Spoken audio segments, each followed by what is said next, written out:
There's a story of a man who was taking a walk, and he went into a cemetery and was walking through the cemetery, and his attention was caught to the inscription on a tombstone. And see what the tombstone said. Of course, it put the name of the person who was buried and dead 6 feet under. His name was Martin Gooseberry. So the tombstone read, Martin Gooseberry, born December 25, 1844. Died April 18, 1896, 52 years. And look at the inscription that caught the attention of this young man walking through the cemetery. And as I read this, my heart began to burn. What was the inscription after the name, the birth, and the death?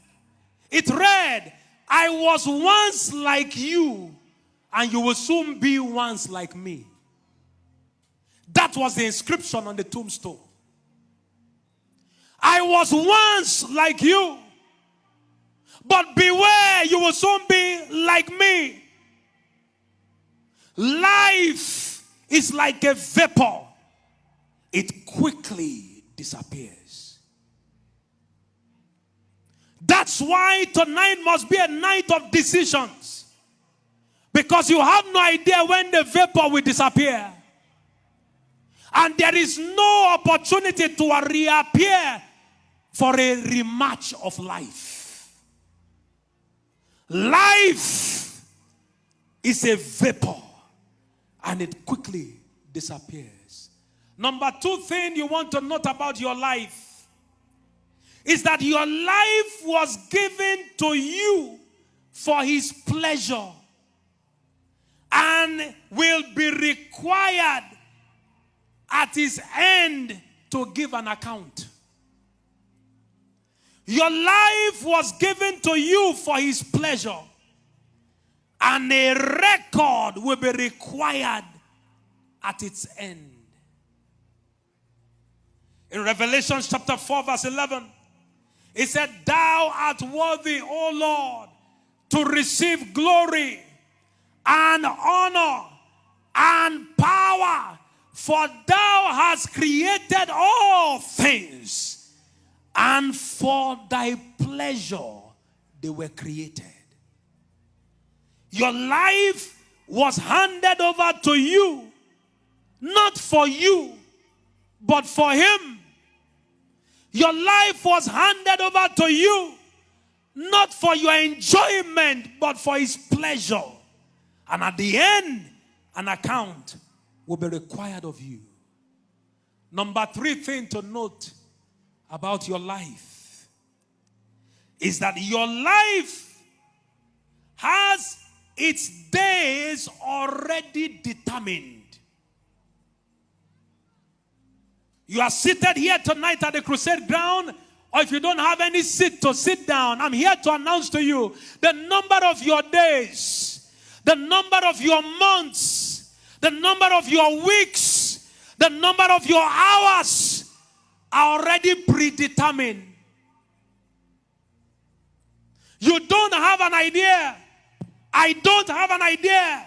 But God knows how many days, how many weeks, how many months, how many years, and how many decades have been allocated to you.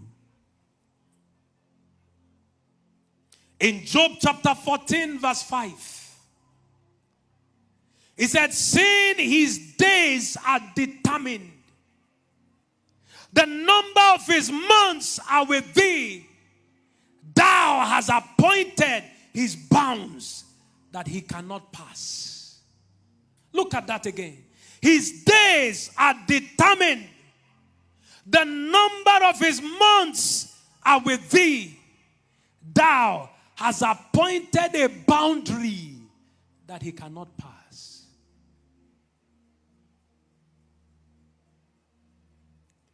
So your life has its days already numbered. There is the story of a prisoner who was put on death row. And this prisoner said, I am put here in prison in the first place for a crime I never committed. Not only am I in prison for a crime I never committed, I've been put on death row. My life is being asked of me for a crime I know nothing of. And so the day this man was supposed to be executed, his family was called, a pastor was called. Come and see, give him your last goodbyes and let him give you his last goodbye. And they kept asking this man, now that all things are finally over, did you commit this crime? The man said, no. You have nothing to lose if you confess now. The man said, no, I know nothing of this crime. And so the pastor looked at him. He said, what you are going through is what all of us one day will go through. You know that today is your time to die. You know it is at 6 p.m. You know you are dying in this prison. You know your family will come and wave goodbye to you. He said, every man on earth will have his life taken from him one day. The only difference and advantage you have over us is that you know the time of your departure. Every other person has no idea.